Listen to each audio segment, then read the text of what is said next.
This is the Our Auto Expert Podcast. Find us on air, online, on mobile, and on your smart speaker. Please subscribe at ourautoexpert.com. Our Auto Expert. Our Auto Expert. Our Auto Expert. Our Auto Expert. Now, here's the host of Our Auto Expert. Our Auto Expert. Nick Miles. Welcome to this week's show, locally created, nationally celebrated from our Northwest studios, from the Northwest to the Southeast. This is America's Car Radio Show.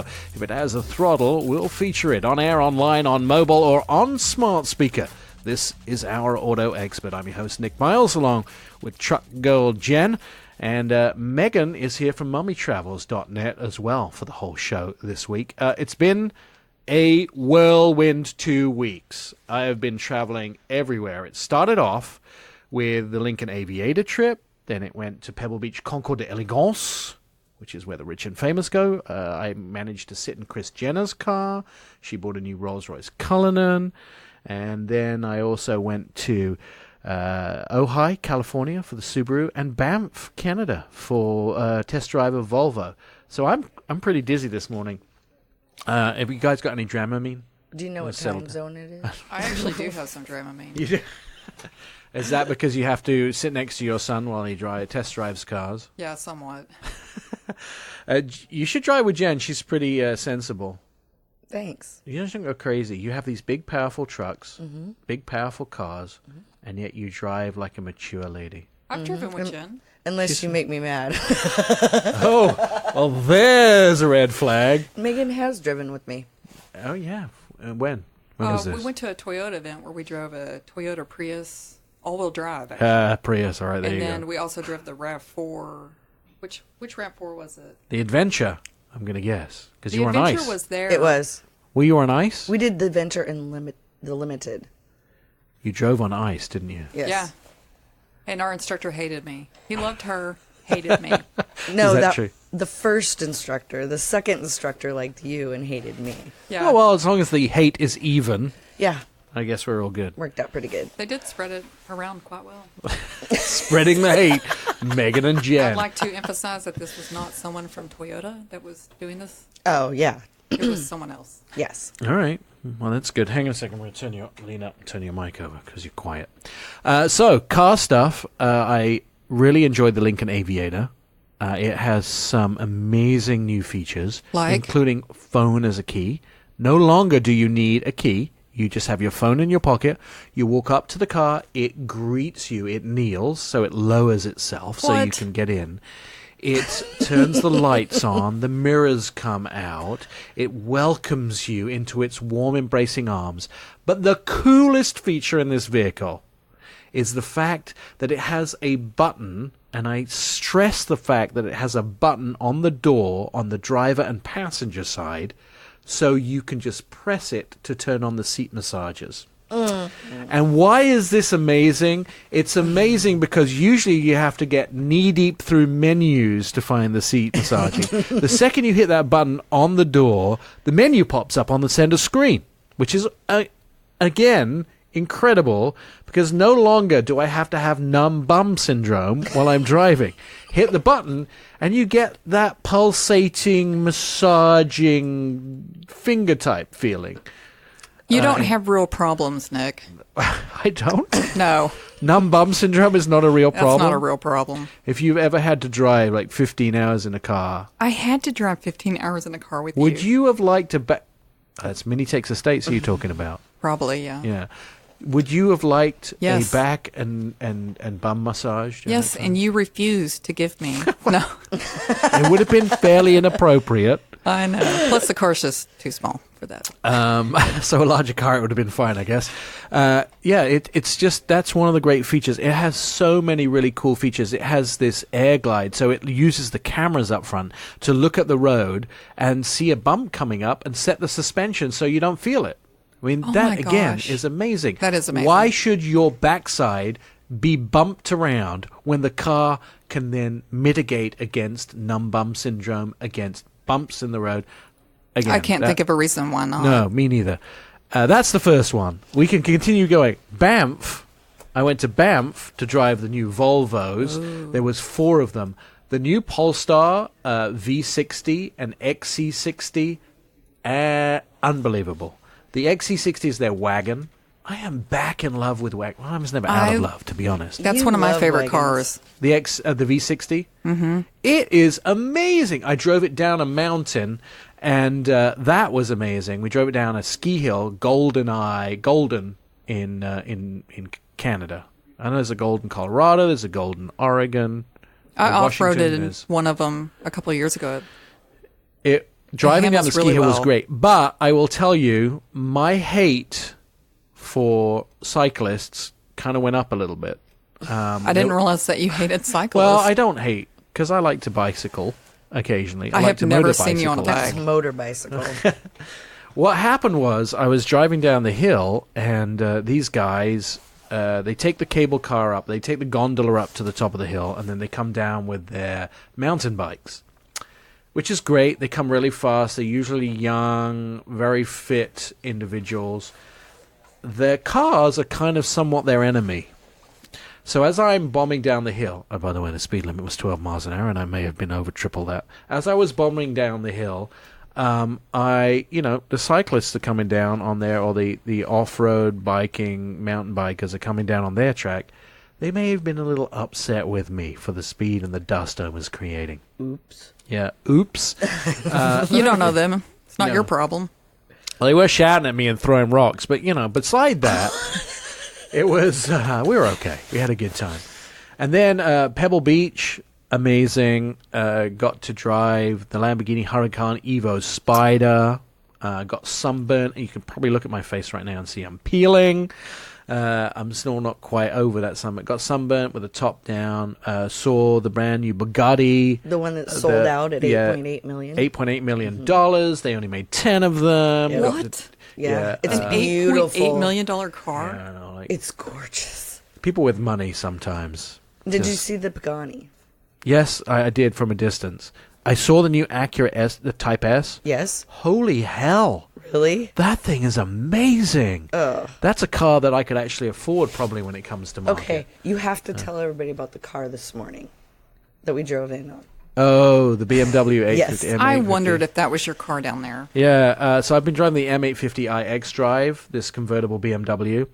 $100,000. Just saying. That's the starting price. I'm sure that one's like $120. I haven't actually looked at the price.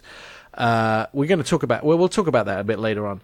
Coming up on the show, we've got an absolutely packed show for you, including... Let me look at the list. We're going to be talking to Carrie Kim from Autobytel. We're going to have James Hunter on to talk about the XT5. We're going to be talking about IndyCar races and a bunch more. That's all coming up on the show.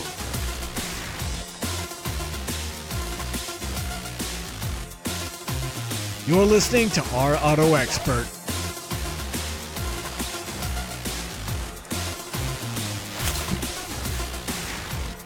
We're going to try a few experiments in this segment, swapping our headphone feed over. So if things go wrong, it's all Jen's fault. That is correct. Catch up with previous episodes of the show at our website, ourautoexpert.com. You can hear all the past shows and see our automotive videos and read inside stories about your next ride. You'll find us at ourautoexpert.com. All right, let's. You want me to switch it over now? Yes. That sounds better, doesn't it? Better? But here's the problem. If I switch that button over... and we sound better, and we don't sound all echoey. I mean, the listener doesn't know we sound echoey. It sounds great to them, right, guys? Yeah, look all those hands go up around the country. All I could say is I was right. You were right? I was right. Oh, Jen's always right. I know, never. She is one of my favorite people in the world, I have to tell you. I get to spend time with her, driving around when we have events. We always try and ride together, and we sing Queen in the car together. Carrie Kim is from Autobytel. She joins us on the phone to talk about the 2020 Nissan Versa. Carrie, have you missed me? I have. Oh. I really have, Vic. I miss you so much, and then I tease you on Facebook, and then you tell me off publicly. I love her hair. She's got cute hair. There is nothing that isn't wonderful about Carrie. I know. She is one of the most wonderful individuals in the world. Just to let you know, Carrie's husband, Ed, works for another big automotive publication. And Carrie was looking at a dog, and she said, Ed's not kind of into it. And so I publicly shamed him on Facebook. Did you get the dog? Carrie, did you get the dog? We're going to go look at him today. Okay. Wow. Ed Kim, I'm going to give out your phone number if you don't let Carrie have the dog. Anyway, let's talk about other things before we get ourselves too deep in the weeds and into trouble. We drove the 2020 Nissan Versa together in Nashville, Tennessee. First of all, Nashville is the U.S. home of Nissan, so it was in their backyard. But I have to say, so a little bit of history about this car before we get into talking about it with Carrie. This vehicle was the cheapest sedan in America.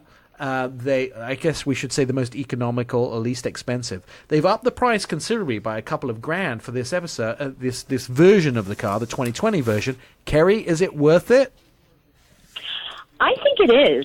I really do. The thing is, with today's cars, all the safety technology that's available, it's really important, and people tend to gloss over that. And I think adding that technology in and kind of baking it in so people don't have to look at it as an option and a way to spend more by just having it available at the base level, I think it really makes it worth it. Does anybody really buy a base car? Because this is my argument. So you go, oh, it starts at $12,500.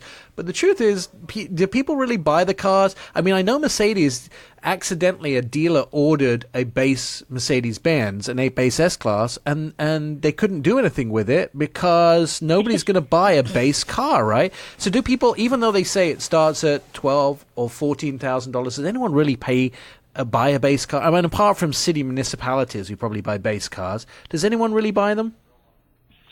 I would have to look at some data, but I actually think that in this segment that they do buy the base model. I mean, you're looking at these cars as, affordable modes of transportation. And, in this segment, in the compact segment, I really think people are looking at the base price and giving it a chance. Yeah, and now they have a reason to buy the base vehicle because it comes with so many awesome options, doesn't it? Oh, so not options, I guess, standard features, I should say. Standard. What kind of standard features? Yeah, Carrie, tell us what you liked about the standard features. Well, I really like that big touchscreen that you get. Right away you feel like you're not in some Econobox rental. It looks really nice. The infotainment is really easy to use. The touchscreen is responsive. So I was impressed with that right off the bat. I think you have just found a title that I should have used in my review.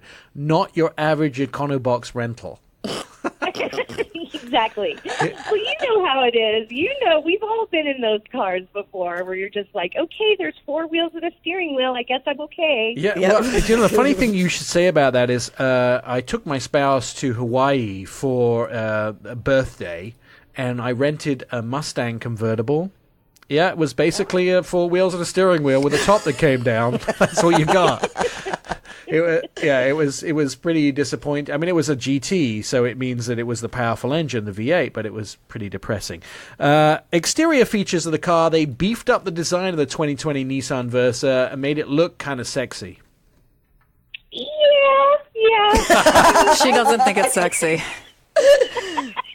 I think that the inside efforts were much better than the exterior. I mean, you got to give it a break. It is a huge improvement over the outgoing model, but I don't know. Just my personal opinion, the proportion, they're really trying to stay at that same design language as their bigger sedans like the Altima and the Maxima, but the Versa just looks so scrunched up. The proportions are a little off. Do you think so? I think the trunk is a bit short. But apart from that, I think the bulbous sort of hood and fenders are much better than the usual square. I mean, there's so much bad metal in that segment. There's so many cars. I mean, I hate to pick on them, but the Mitsubishi Mirai, oh, hell no. I mean, oh, hell no. I mean, I guess it's inexpensive at $12,000, but hell no. Why? It's Yeah, it's no a way. 3-cylinder engine. That's the start. Enough said. I drove it from Carmel to San Francisco, the Mirage, and I had couldn't my make it foot up on that the hill? floor. Yeah. It was like struggling up hills. The engine and transmission pretty good in the 2020 Nissan Versa. Yeah, I think so. It didn't have that rattle when you got on the freeway at high speeds. It felt pretty smooth. That was a big improvement as well, because I drove the previous generation before. Once we had this epic IKEA trip where we fit all my office furniture in a little Versa. Nice. And as I was singing the praises of the cargo space, but man, just driving that thing, sometimes you're like, hoping the hamster makes it till you get home, you know. Do you have like a depression hotline that you could call while you're driving? Use the Bluetooth. The real cool thing is about the environmental impact of this too, because Nissan turned it around and tried to really lessen the footprint of this vehicle. And I guess, if you just need a commuter car, you get an awful lot with the Versa, and still you get less environmental impact, you get good transport. I mean, I sat in the back seats. I wouldn't be a miserable 12-year-old in the back of this car. Why were you in the back, Nick? Well, Carrie and I had to test out the back seats just for journalism. So you have to go. That's right. You have to go That's sit in right. the back. I see. And get in the trunk. That's my favorite. Do you get in the trunk of cars? Yes. I can't see myself actually managing to get into the trunk of a car. Oh, I did it at the Nissan Ultima event. Did you? Yeah. Oh, You could Nobody's fit putting three me of in the there. trunk. Absolutely not. Despite the fact we've wanted to put you in the trunk of a car. We've Whatever. never done it. We're going for cargo Nick, space. Nick, I gotta say, I just looked the car up, and I'm not seeing sexy either. You should look at the old one next to the new Yeah, one. I like and, the new and one. it got a massive dose of sexy compared It looks to the... really small. Well, it's the that's- smallest car. Like Carrie, there's not... What's in this segment with it? The the IM? Hyundai Accent, Yeah. Yeah. the Toyota Yaris. Oh, What else is in there? We're trying to sell this to Here Megan. we go. We're trying to sell this to Megan, who's from Texas, and she likes big trucks. those all sound completely unacceptable. But what's the starting price of this, Carrie? I think it's 14.7 Yep. is what it starts at. Yeah, see, 14.7. I mean, wait a second. That's in your budget for Noah. That is in my budget. That's in your budget for a new car for Noah. But he's 5'9". Would he fit? Yeah, no, it's in the Oh, front yeah. seats. I think he would Really fit. quite spacious inside? It's not a Mustang. I know he wants a Mustang. Dude, his head was almost touching the top of the Mustang we test drove last night. Yeah, they are pretty small inside those Mustangs. Carrie, do you think... By the way, where can we read your review of this? Has it gone up already? It will be going up. We do have a review up on Autobytel.com, and then we're going to have a video as well. Excellent. I love that pop. Yeah. Carrie Kim from Autobytel.com. You can read a lot of the really good stuff that she writes there. And Carrie, it is an absolute pleasure always having you on the show. Oh, well, thanks for having me. Have a great day. We will do, and hopefully we'll get a chance to drive with you next time we do some stuff. Coming up, we want to talk a little bit about the cars I've been driving, the Honda Civic and the BMW M850i. And Jen's going to tell you how she got the roof up and down in that vehicle. It's like magic. That's all coming up on the show. More Our Auto Expert. Don't forget, go to the website, listen to previous episodes of the show, and social media.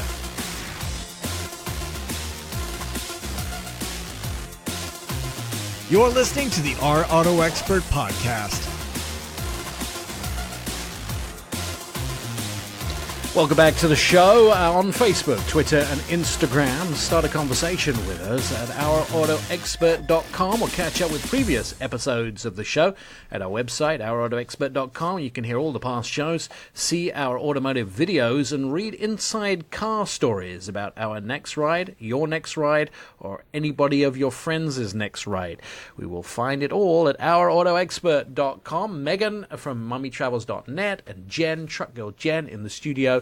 I will tell you, Banff is a lot of fun for views, but being without cell phone service is tough. You didn't have cell phone service up there? No, because what happens as soon as you go on those amazing ride and drives that Volvo put together for those vehicles, that's what happens. You seem to vacate the cell phone areas. I mean, I had cell phone service when we were in the cities, where we were on the ride and drives up in the mountains. Beautiful views. Why should I be using my cell phone? Well, I have a business to run as well. So I was going to say, when I drive with you, you make me drive, and then you just are on your cell phone the whole time. I wish that I had a staff of 1,000 to take care of all these things, but I have like TV stations calling me like, we can't download this video, so you end up having to send them car videos and stuff. The drive is amazing. The performance of the Polestar XC60 and V60, amazing. I've got to drive the updated version of the XC90, which is their full-size SUV. That is amazing. They've changed the grille.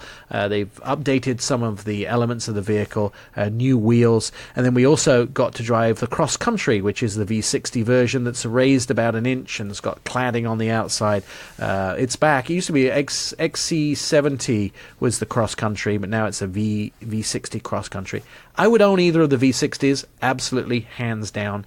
Beautiful Swedish insides. Just things like crafted glass shifter, which comes from a really nice...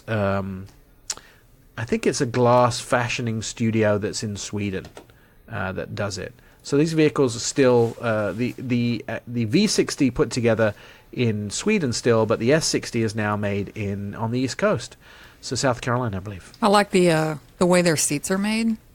They're comfortable. Volvo always have comfortable seats. Yeah, they like wrap around you. Yeah. And the lumbar support is pretty good too.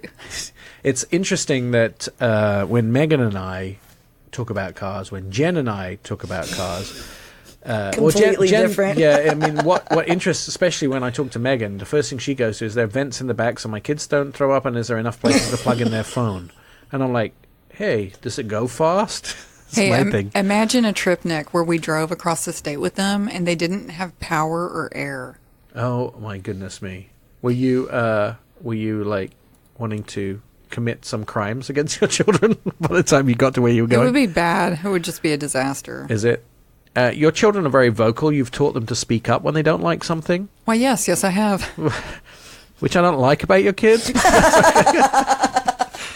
Like they'll tell me when they don't like something I do. Yeah. They're pretty awesome kids. By the way, how are you doing with finding a car for Noah? Well, we're still looking. So we went and test drove a Mustang last night. And? He liked it, but then we asked for the VIN number so that we could do the check. Yeah, where you check. You can see the VIN number on the windshield. It's you just. I know, take a picture but of it. We didn't take a picture of it. So then we had to ask the guy, and he told us that he'd had a small fender bender. Like the front end of that car was gone in the pictures that we found. So I was like, "Oh, nope, we can't buy Move this." on. Nope. But it's interesting. Like maybe First of all, he told you that when he gave you the VIN number.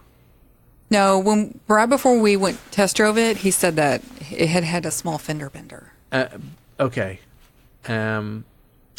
Yeah, small fender bender and the front missing are two different things. Buying a car is hard. Buying a car is hard. And when you look at those reports, like how do you determine how much damage is too much damage when it's been repaired? There are several sites, and we should talk about this and maybe have somebody on there. Several sites that will tell you whether that car should have been written off, what the lost value was from the accident. Oh, wow, I had no idea. How much less the car is worth now because it had the accident. There are those. Several of those websites you can go to. Ironically, the car that we test drove right before the one we test drove last night was a Volvo, a used Volvo. And I just really love Volvo. I do too. It's a well-made car. But also remember, when you're buying the first car for your kid, Jen's been through this, you're about to go through this, the repair bill is an absolute something you have to think about. And make sure that the cost of ownership of the car that you buy is also not going to cripple you. Because if you buy a vehicle where parts are difficult, where they don't stock them anymore, where labor's tough, something that's complicated, that's going to go wrong a lot of times, it's going to be expensive to fix. Right. You have to fix older cars. That's just part of life. But if you buy an older car that's going to be a luxury vehicle that maybe the parts aren't available for, and it cost you, $1,000 to do something that would cost you $180 in a Japanese or American, not luxury vehicle. That's something you got to remember. Things to think about when you buy a new car. Of course, Jen bought an American car for her son, so everything was fine. XT5 is a new Cadillac, got refresh and mid-cycle. We're going to talk to James Hunter about that coming up on Our Auto Expert.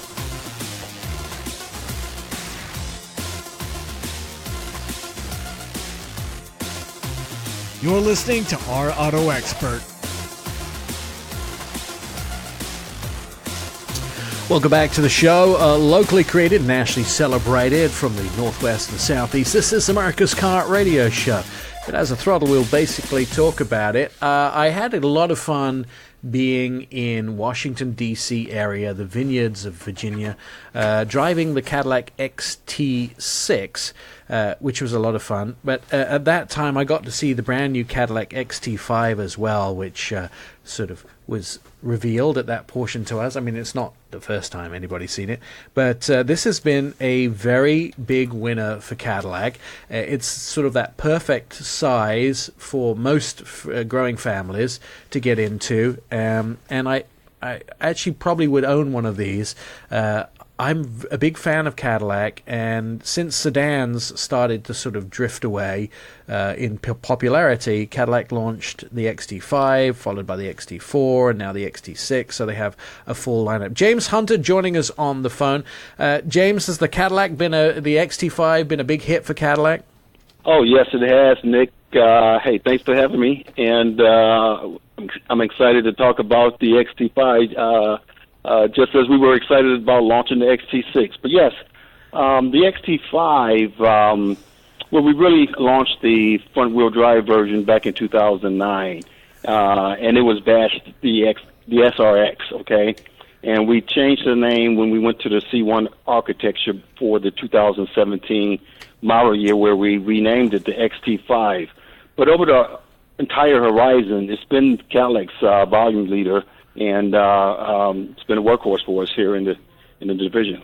And so you've got a sort of a refresh this year for the next model year, and tell us a little bit about what you changed on the vehicle, because I thought it was pretty perfect, but you updated it a little bit.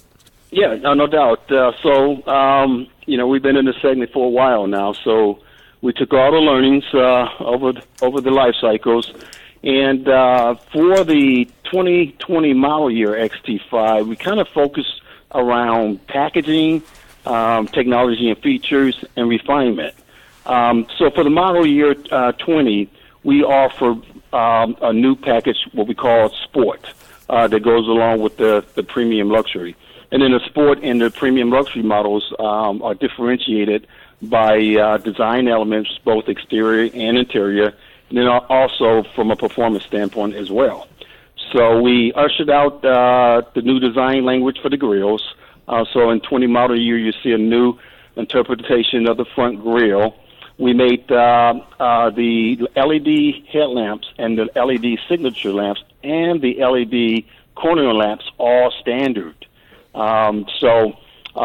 Each model reflects that headlamp setup. And then further differentiation took place on the side, where when you look at the premium lux, you look at more of a chrome or ornate type appointments in the DLO and the side molding as such. For the Sport model, we kind of focus on more of a stealth, more of a muted look, in that we carry over the black gloss molding around the windows that ties into the black grille. And then we also have specific wheels, new designs for both the premium lux and the Sport. So as you can see, although it's not a major, we did a lot of things from a packaging standpoint and to create a more broader spectrum of product offering to appeal to a broader customer base. I can go on and on and on. We got technology. We added technology and infotainment 3.5. Everything that we offered in the XT6, we poured it down to the XT5.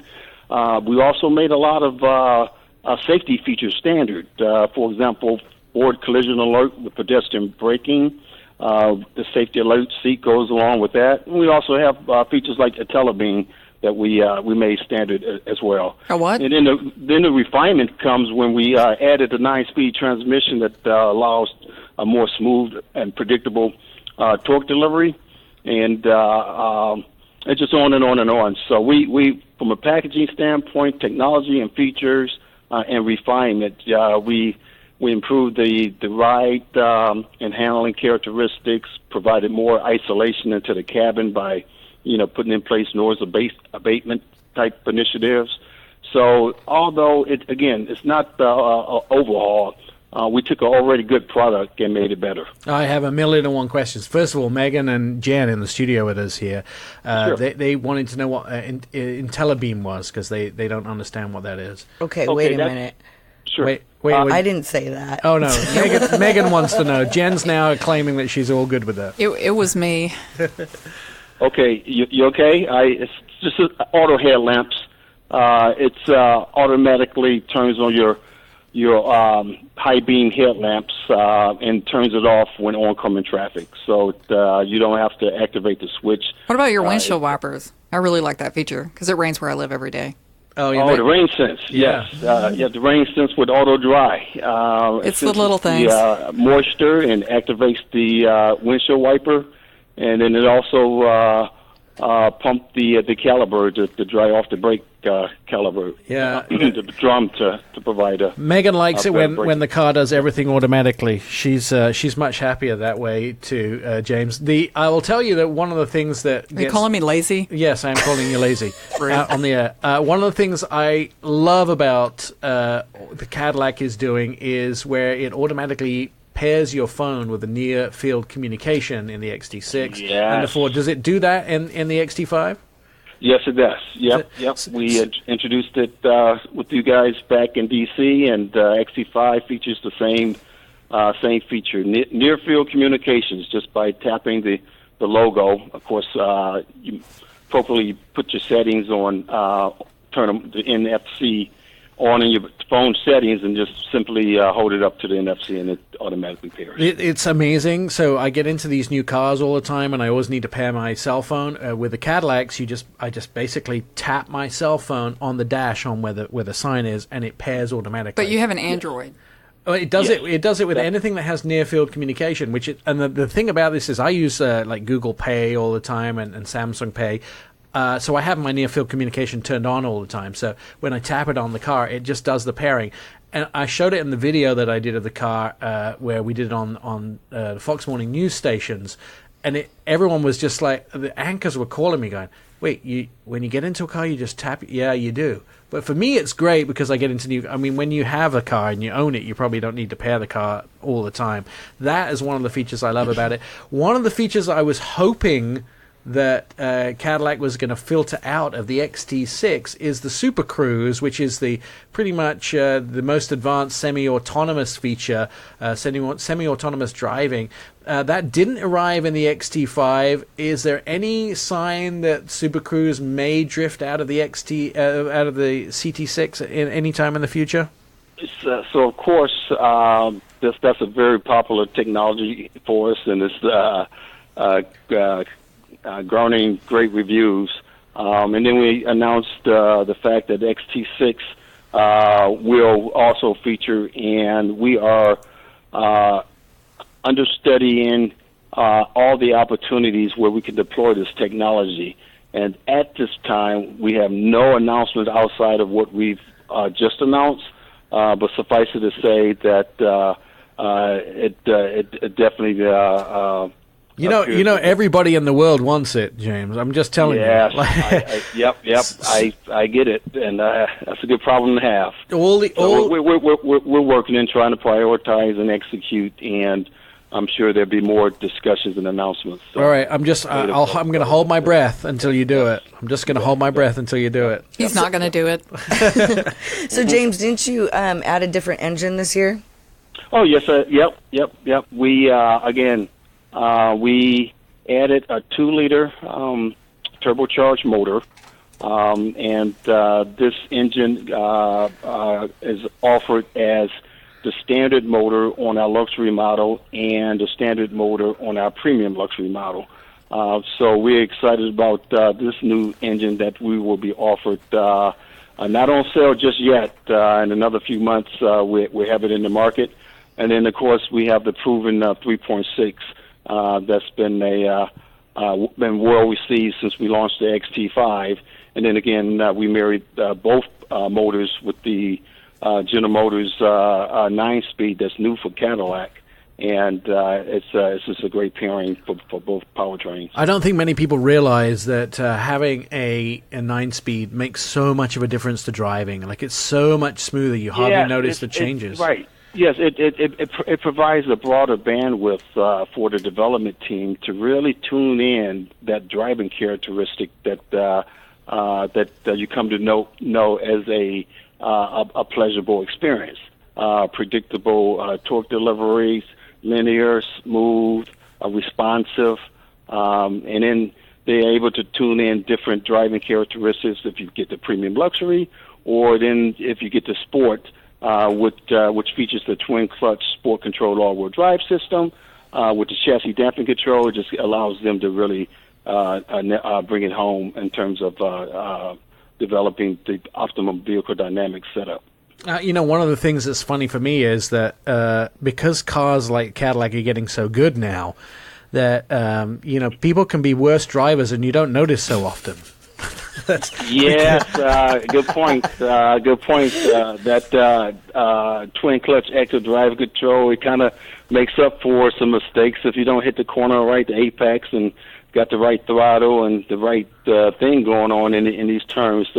We got systems to help you out there, so you're absolutely right there, Nick. And you can feel it very well too. Very, very much when you drive those. I always see the proof of the pudding of driving of a car is on a canyon road, and driving those roads, in the XT6, you really proved what a great vehicle it was, because we have windy roads up to the vineyard.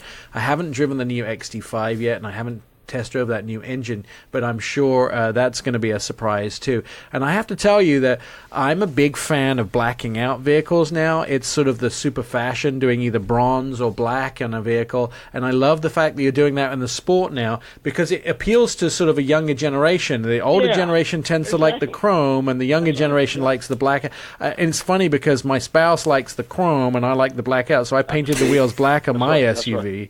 And when in the luxury space, it's all about choice.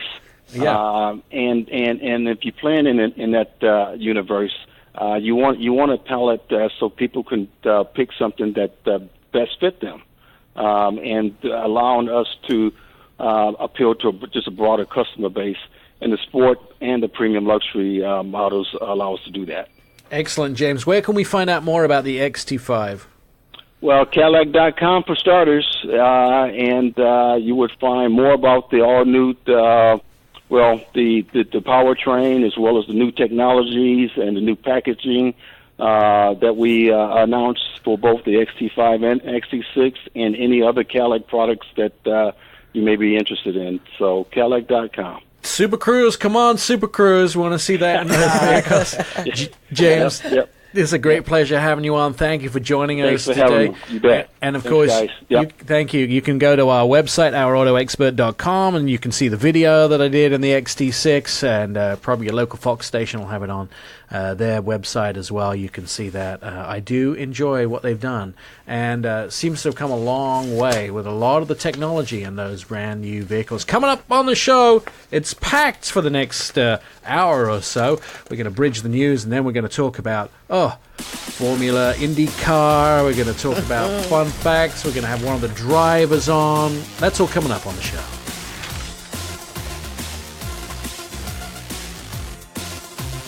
You're listening to the Our Auto Expert podcast. One of the cars I've been driving this week is the brand new Honda Civic. It's a compact car. It's currently probably getting about a 9 out of 10 on my scale of driving vehicles. But that compact car segment, which comes back to maybe a first car for somebody to buy for a college kid, if it's a new car, as a high school student, they start around $18,000 and they go up to as much as $36,000, and it's tough. Like, that segment is really tough. It's the Mazda 3, the Kia Forte. There is a lot of vehicles in that segment. It's very competitive, and to actually win in that segment is tough. So the first few vehicles, the VW GTI, when you know the price of that is around the same amount of money, and the Toyota Corolla, the Golf, the the Mazda 3. It's a tough segment, but it's been around since 1972, which is a long time for a car to I guess, hold in that segment. About $20,000 up to 42 miles a gallon on the highway. Depending on what trim level you can get between 158 to 180 horsepower out of it. 1.5 litre four-cylinder engine or 2 litre engine in that vehicle. I have to say that I do like it an awful lot. And one of the lane watch is something that Honda offer, which they were the first people to do this. And I want to ask you guys, both Jen and Megan in the studio, Megan from MommyTravels.net, Jen, executive producer, when you see the lane watch system, and for those people that don't know what the lane watch system is, if you indicate to go right, it will show your blind spot in the center camera. On the center screen from the camera, which is on the right-hand mirror, so you can see what's in your blind spot. Now, the new generations of this system that appear in other manufacturers, they actually do it in the gauge cluster, so you can see it more easily. I think Honda were the first people to do this, and I think it's a brilliant idea. Personally, the light flashing on the mirror takes my eye away from the road to look more right, and sometimes you can see it in your peripheral vision, but quite often you have to listen for the beep or you have to watch something now to have a vision of that's what's. So it's different, if it's somebody that's indicating and turning right, I can just speed up and get into that lane. But if it's a semi that's catching up on you, you don't want to go into your blind spot because you're like, oh, that could be trouble. So I like that technology. Do you like it in the center stack? Have you seen it? Does it distract you? I have seen it. I saw it for the first time recently, actually, and I wasn't the one driving the car, so I haven't fully experienced what you're talking about.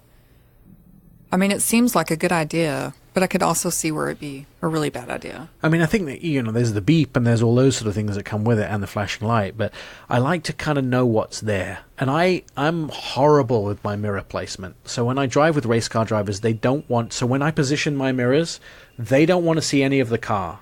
They want the mirror just outside the periphery of the car. I got to see the car. I got to know how to judge that distance. Well, when I drive with race car drivers, no, I'm just kidding. I've never driven with a race car driver.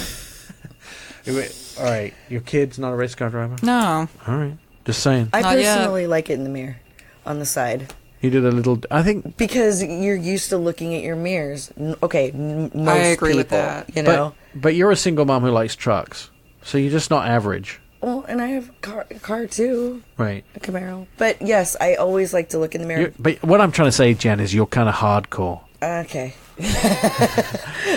Whereas, I think Megan and I are a little more practical, and we like things easy for us. You are willing to drive a manual, diesel, gritty, No diesel. No? I'm anti-diesel. I can drive a manual. Yeah. I think you could drive a manual, but you wouldn't prefer a manual? Yeah, but what would you like your minivan to be a manual? No. Oh, right. No. Right. See, that would be horrible. Could you imagine? Well, yeah. It's already bad enough. Let's not make it worse. You know what's really bad is I have a 6-speed. So if you get in a 5-speed, that always messes me up. Does it? Yeah. 5-speed manual. Just drive. My motorcycle's a 4-speed. Nice. I really just can't picture you on a motorcycle. Oh, Jen. Well, you'll be if you want to come to my house today, you can see. Yeah. Nah. Because I know my spouse does not listen to this show, I have to tell you the trouble I might be in today. He's going to be in trouble. I bought a new motorcycle. No, you did not. I did. No, you did not.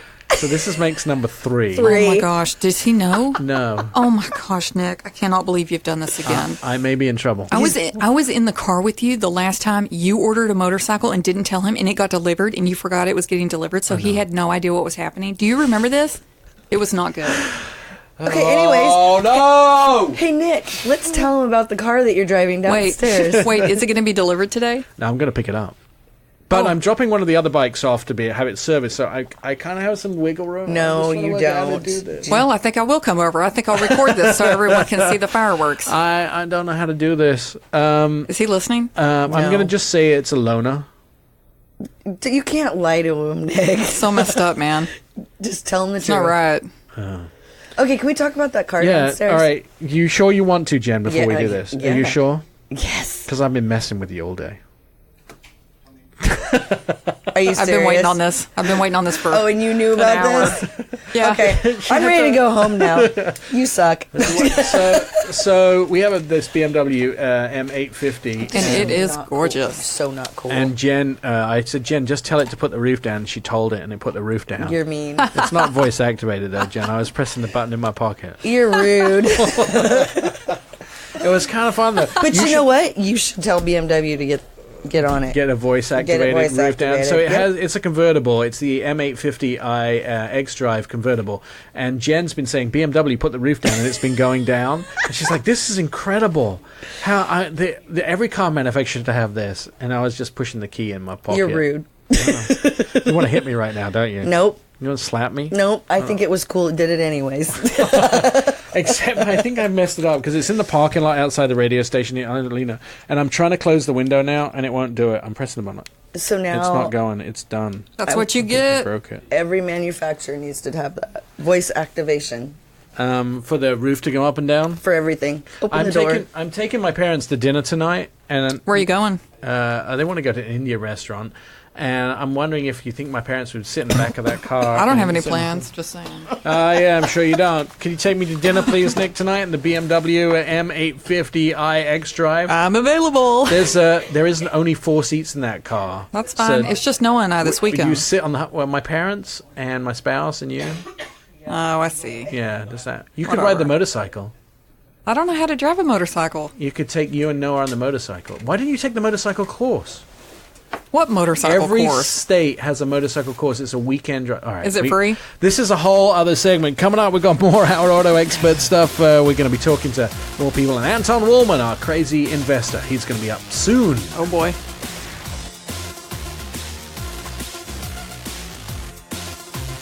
You're listening to Our Auto Expert.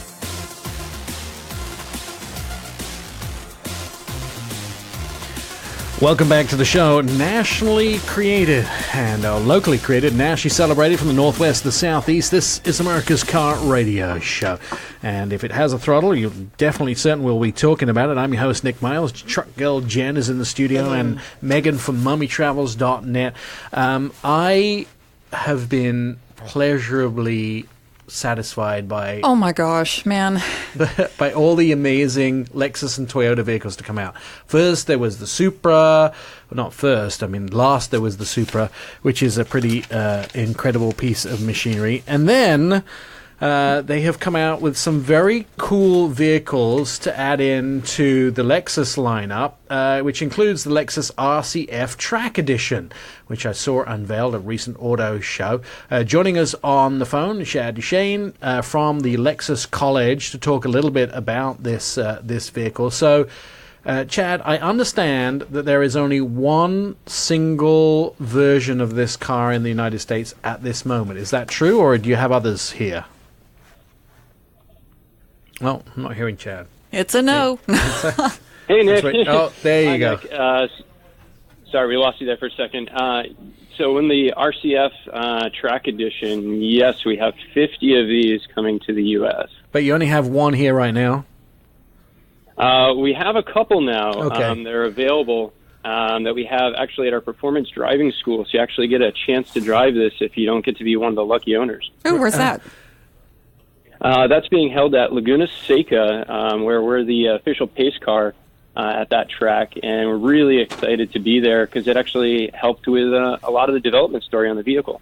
Let me just tell you, and you may not know this, so we have an event coming up here in the Northwest called Run to the Sun, which is happening in a couple weeks' time, and the Lexus has graced us with sending an RCF Track Edition up for the event. So I'm going to get to drive it in a couple of weeks. I've obviously seen it unveiled, but I haven't actually got to drive it. So I can fill that portion of this in then. But let's talk a little bit about the vehicle. So is this vehicle street-worthy, Chad, or is it something that is for track only? I think that's the best part about Lexus when we build performance cars is the fact that it is for both conditions. The beauty of the RCF, and especially the Track Edition, is this is kind of the Spartan grade of the vehicle to take you to work Monday through Friday, drive to the track days on the weekend, drive it all weekend long, and drive home with the exact same vehicle and no need for a trailer. I will tell you, it might be dangerous if I had to drive this to work Monday to Friday, because already I get a lot of pressure from my family to try and not be a race car driver. I didn't realize this, and nobody in my family mentioned this until recently, that when I test drive these cars, I had to be pulled aside last week and said, everybody in the family talks about it, but they don't talk to you about it. You're not on a racetrack. I told you that. It doesn't bother me at all. It depends upon what car he's in, though.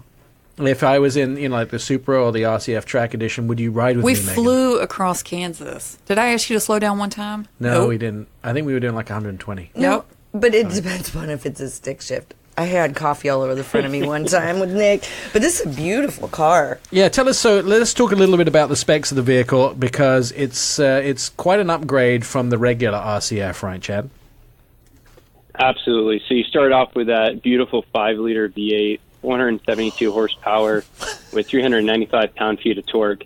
And it gets you going 0 to 60 in 3.96 seconds, which just puts the smile ear to ear, that's for sure. One of the things is I had one of our crew wanted to buy a performance car, and they test drove the Mustang Bullitt against the RCF, and they chose the RCF. And now I turned around and said, maybe you want to wait for the Track Edition, because this vehicle might be a little bit more car than you are bargaining for.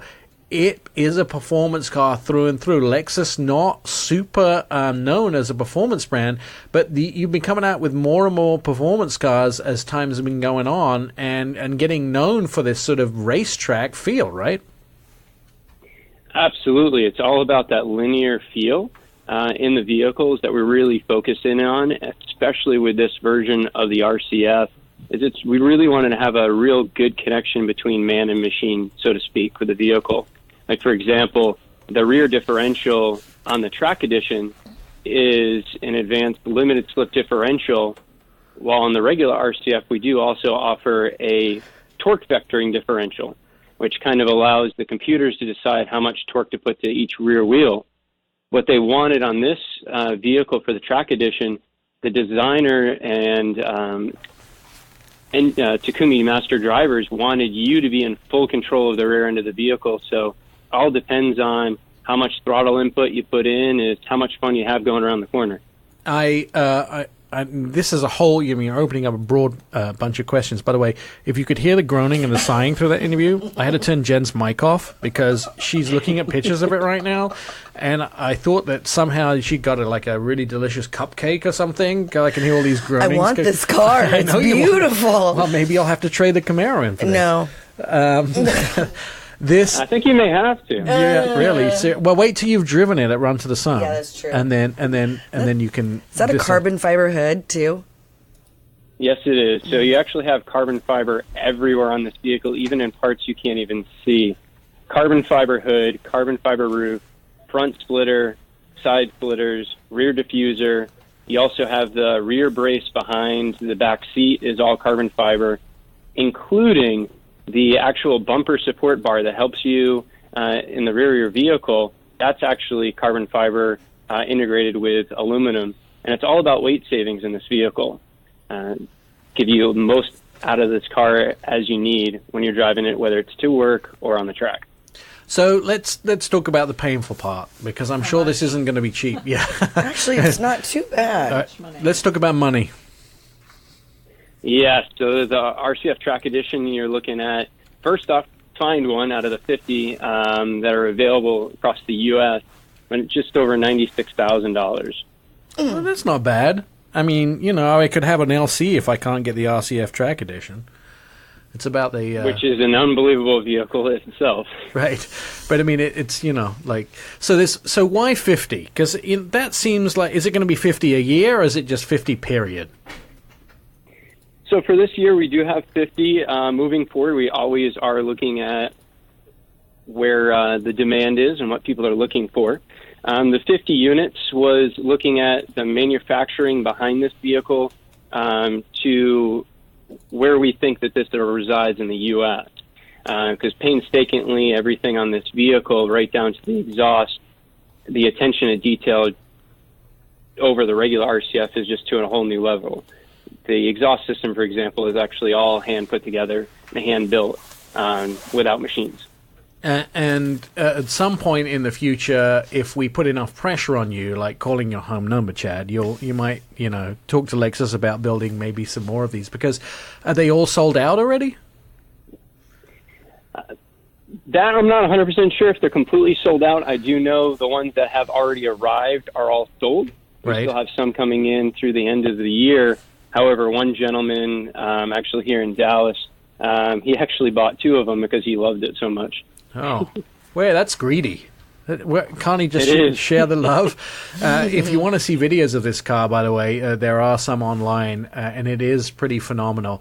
And I know that obviously you're going around the country sort of showing it off. We'll get one of these test drives coming up here soon in the northwest of the United States, which is where our radio show is broadcast out of to the whole United States. At this point, could you possibly go and build one out of parts? Or, if I wanted to order everything, could I do that? Or is it going to be almost impossible to recreate this?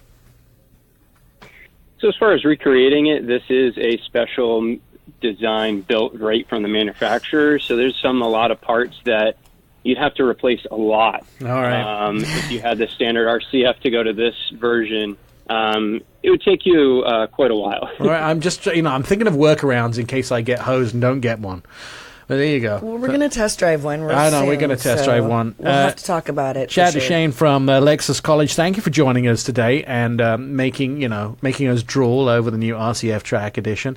If you want one, of course, Lexus.com is where you'll go see them, and they're just under $100,000. Probably want to get your checkbook out. I might be in line for this, Jen. I might be in line. Coming up, Anton Wahlman. You're listening to the Our Auto Expert podcast. Welcome back to the show. Locally created, nationally celebrated, OurAutoExpert.com, and a bit of a coup here on the show. Indy races, of course, traveling around the country, and we have the opportunity to speak to Sebastian Bourdais, who is one of the race car drivers in the Indy team. Sebastian, I understand you're at the track today.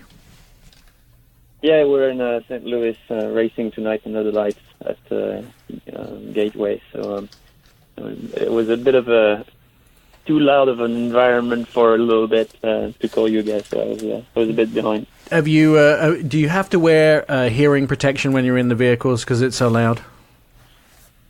Well, we have earpieces because we have to have the microphones in them so they can talk to us. But yeah, you would put something to insulate your ears, otherwise you would lose hearing pretty rapidly for sure. Right. So tell me a little bit about how you're doing in this season, because you have some good points going into the next races. You're doing pretty well. Has it been a good season for you? It's been a bit of an average season for that Seal Master Honda number 18 with the Alcoin Racing in Vassar and Sullivan. We've shown some speed and just couldn't quite always put it together during races for one way or another. So, the good thing is that we had a great day yesterday and qualified second here at St. Louis. So hopefully, we're gonna bring that thing home and score some strong points tonight. I like that. That's positivity. That's pretty awesome. Now, we're excited about you coming to Portland, to the Indy races in Portland very soon. How much of it is the car that you rely on? Because a lot of times, if we can't get the car quite right, and you're driving for Honda or you're driving a Honda, how much of this is dependent on the car, and how much is dependent on luck in the race? Well, it's a big equation, right? I mean, it's never one factor over another. It's a combination of the team getting and the team and the driver getting the car set up right, and the engine manufacturer just giving you the best performance. We've been very lucky with Honda, doing a great job for us, and we had a really strong weekend last year at Portland, finishing on the podium. So things will keep shaping up the way they have for me in the Northwest. I have a question for you. What is your favorite track out of all the Indy races? Honestly, Honestly, it's the one where the car actually does exactly. That's awesome. We're very fortunate. We have a great schedule and a lot of awesome places. Road America is one that comes to mind always. Just beautiful, natural, long, high elevation changes, and a bit of everything as far as low speed, high speed, medium speed corners. But you know what really, trip? as far What as the driver is concerned? What trips me up, Chad? What trips me up, Sebastian, is on Road America is always that carousel. Because you never think, you always think it's going to end before it does, and I'm always positioning myself in the road as I'm going around that big corner, and then coming out of it, it's I'm always misjudged that. But that's one of the hardest things to do is to get that timing exactly right, isn't it, on those corners? Yeah, the carousel is always a big piece. To be honest, we had a test a couple of years ago, and for the very first time, conditions, car, whatever, I actually went through there flat, and that was just amazing. So it was one of the best feeling ever in a race car, like just feeling the tire just completely flex, and you could even feel the suspension in the tub just kind of working all the way through. It was amazing feeling. I've never had that satisfaction of getting the tire completely flat. For me, it's always I notice I start in the right position, and then I'm actually get too far right always because I'm waiting for that carousel to end. And for anyone that is not familiar with that track, it's basically a really, really, really long turn. And I always just over anticipate coming out of it too early. And even though you're not supposed to look at the turn, there's nowhere else to look on the carousel because you can't see anything else but the turn. So that's always a challenging one, I think, for every driver. This year it looks like you balanced the car fairly well. You obviously placed on the podium last year when you came to Portland one of the previous times. Do you hopefully that you'll pace again this time? Do you feel good about that track coming up? Yeah, like we were talking about, we had really strong performance last year. We were in the Fast Six. We topped a couple of the practice sessions. Also had a massive shunt last year leading to the qualifying, but we won't talk about that. Yeah, we're just hoping that we're going to be able to reproduce that. All right. Thanks for joining us. Sebastian Bourdais here is one of the IndyCar drivers. Coming up, we'll talk to Anton Wahlman on Our Auto Expert.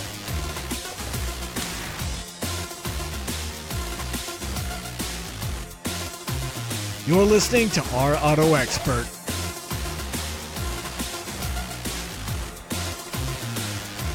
Welcome back to the show. Joining us as he does every week, Anton Wahlman is with us. Anton, so there is a new electric Porsche finally. It gets unveiled in a couple of weeks.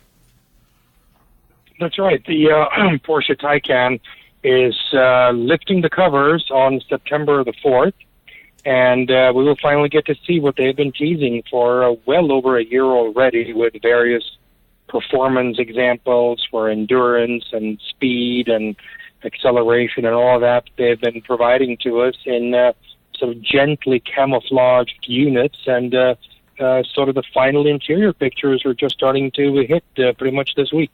Have they released a price? Say that again, Megan. Have they released a price? Oh yeah, price.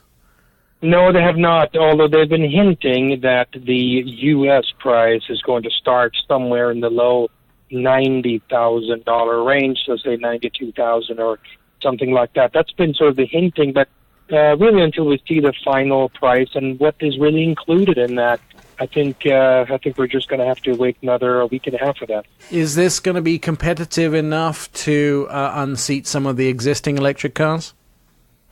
Well, I mean, the word that always comes to mind there is basically, will this make a dent into Tesla? And the answer is, at the same time, both a little bit of yes and a little bit of no. The Porsche Taycan is not directly competing with either a Model S or a Model 3 because, on the one hand, the Taycan has a smaller interior room than either or both of those Tesla models.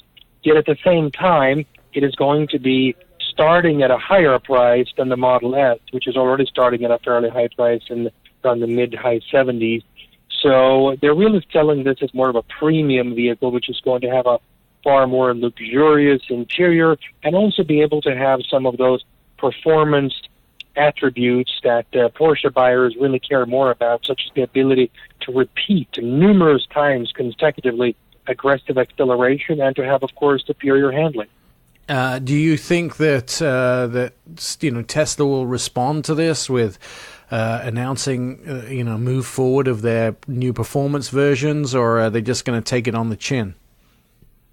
Well, I think that Tesla probably is going to do whatever they were going to do otherwise, regardless of what Porsche does. So you can divide this up into two pieces. On the one hand, will Tesla come out with some sort of new body style? And the answer to that is probably very unlikely. I don't think they have anything beyond what has already been announced, which is the Model Y, and of course other things that clearly do not compete with a Porsche, such as the pickup truck, which is there is something they're going to show here in just a couple of months from now.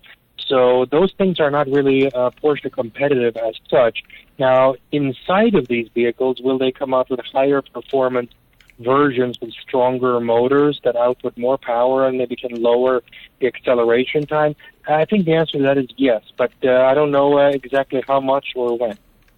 Let's talk a little bit about Pebble Beach, which just happened, the Concours d'Elegance, the car week down in Monterey. And one of the things that VW did is they allowed journalists for the first time to drive their ID buggy, which is the sort of platform of the future electric cars that will be coming out of VW. Are we seeing some of those first reports? Well, so what's going on with Volkswagen is that they have two platforms going forward that will drive their electric business. One of them is the low-cost platform, which they refer to as the MEB. And this is what's underpinning almost all of the Volkswagen-branded vehicles, the lowest-end Audi vehicles, all the Fiat and the Skoda brand vehicles. And inside the Volkswagen brand, it will encompass everything from on the high end, the bus, the hippie van, as it were, all the way down to this buggy. And this will be a low-cost thing that can fairly easily be adapted to new body styles. The theory behind Volkswagen bringing out a buggy like this now, which they've never really conceived of for decades, since this thing was around in the 60s, if I remember correctly, is that it is simply less costly on this type of platform to come up with a new specialty variant. So in this case, clearly something like a buggy, which doesn't have real doors or a roof, it's just a very niche vehicle, but it enables Volkswagen to come out with something like that that doesn't cost too much to bring out, and it's also relatively easy given the fact that the batteries are located in a central point in the floor.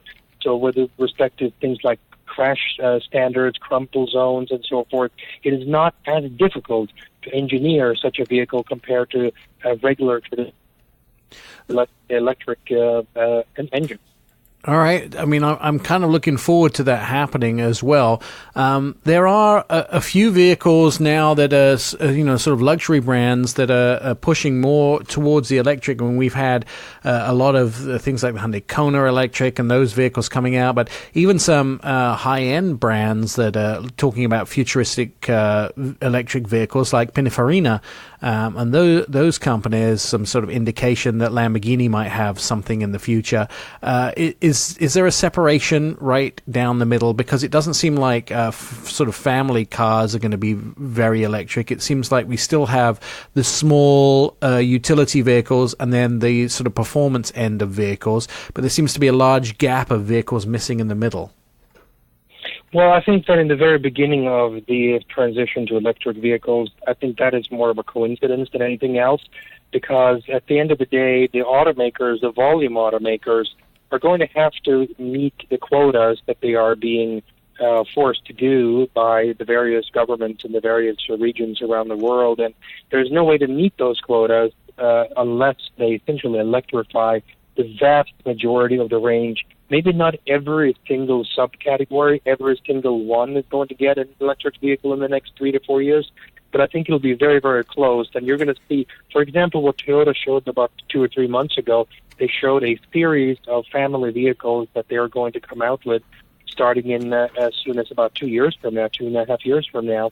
And those are directly geared to the center of the market, the the kind of Highlander, RAV4, Camry equivalent type vehicles that are their best-selling center of market vehicles. So I don't think that is going to be an aberration. I think that all automakers will go down that road, and we know that General Motors, for example, starting in 2022, will also have a very similar lineup. And the fact that we don't have all that many very specific examples from all the automakers quite yet doesn't mean that they aren't in the planning stages and will be coming out in this time frame. And we see Volkswagen first here imminently, Volvo. You go down the list, they're all going to be there. Let's talk a little bit about what's going on with China. New tariffs announced by both sides. How is that going to affect what we see here in the United States? Well, what we see here in the United States will change very, very little because we're not importing any cars today from China to the United States. A couple of models that were put on ice. I think that maybe the only model right now that is entering U.S. ports made in China is a Buick Envision, and that is just kind of the sole example. Volvo moved the production of their China-made cars that went to the U.S. They moved the production of those to Sweden in one case, and General Motors killed off that plug-in hybrid Cadillac that they were selling in ultra-tiny quantities until the middle of 2018. So it really won't change anything on this end. Where it will change is, of course, the economics of all these automakers, which these were ostensibly at least profit centers in terms of U.S. companies operating in China. I mean, General Motors in particular has joint ventures with Chinese state-owned enterprises over there. And if there's a total war between the United States and China at this point, one can certainly start to question whether these joint ventures will continue to exist. So this is a very, very strange moment in history here where, on the one hand, you could make the argument that we didn't trade with Germany or Italy or Japan in the middle of World War II, and that's sort of the extreme scenario. On the other hand, are we supposed to do nothing because the Chinese have spied on and stolen intellectual property from the United States for many years? So I think we're in a very volatile situation, and I sort of fear that it's going to get a little bit worse before it gets better in this rhetoric, because the two sides appear to have locked horns at this point, and there's no obvious piece that is on the table that can be acceptable to both parties at this time. Trump told automakers to stop doing business with Red China. Are they going to do that? Or can they do that? Well, of course, on paper, I mean, he has no authority, as it were, just to sort of send out a tweet and sort of hereby order that this is going to happen. And I just love the way he ended his tweet by saying, "Thank you for your attention to this matter." I mean, that's just outright funny. So, but I think he's basically telling these not just automakers but other companies as well that they're on notice to basically start to listen more carefully to what he's been saying for frankly 40 years, long before he even thought about running for president, and that is that he's very suspicious about us doing business with Red China, and if you are being supplied by products from there, you should probably start to diversify your supply chain, move it to Vietnam, to South Korea, to Thailand, or Mexico, or the U.S., best of all, right? So he's putting them on notice and saying that you should probably start to disengage a little bit because it's probably in your self-interest to do so. Let's talk a little bit about some agreements that have come down. Ford and other automakers agreeing to California regulations recently. Yeah, this is a real head-scratcher. You may recall that in the very last weeks and months of the Obama administration, including the period between the November 2016 election and when Trump actually took office in January of 2017, that administration rushed forward a new set of rules for the fuel economy standards that essentially shortcut a major review that the automakers have been promised. And all of the automakers in the spring of 2017, right after Trump took office, howled loudly and said, look, you got to go back and tear up this thing and put a proper review on this thing and make sure that we can do something that doesn't add $3,000 or more to the cost of every vehicle sold in the United States. I mean, just imagine the crash in the market that would happen if every car in the United States adds $3,000 to each unit cost, and that's going to be devastating.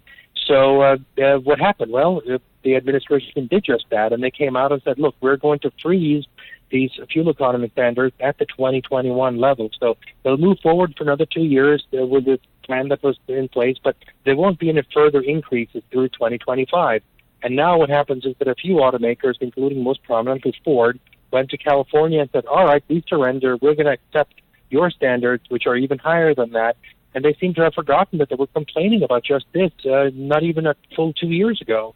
So this is a major, major head-scratcher. It seems like the automakers are acting completely not in their own self-interest, and one really has to question what motives are behind this. I mean, what kind of I don't know if there are threats or insinuations or whatever that would cause them to do this. I mean, are they saying, essentially making the calculation that Trump is going to be gone in less than 2 years, and at that point, if they're seen to have played in sort of into his hands, then there are going to be retributions against him by a future administration that was opposed to Trump. Is that the calculation? I really can't find any other thinking that would possibly cause them to just give up this thing and basically shoot themselves in the foot, which is really what they're doing here.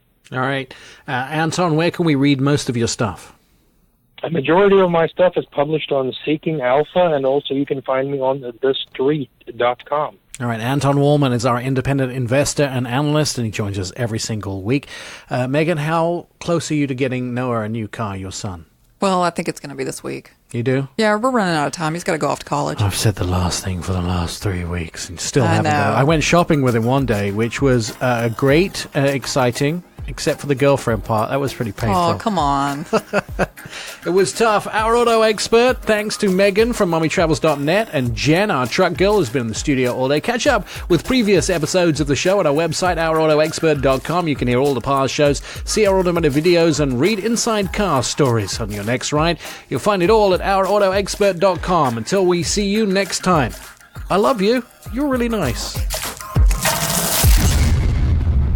You've been listening to Our Auto Expert with Nick Miles. Find all the show episodes at OurAutoExpert.com. Please follow us on all social media, Twitter, Facebook, and Instagram at Our Auto Expert, and message us for a quick and witty response.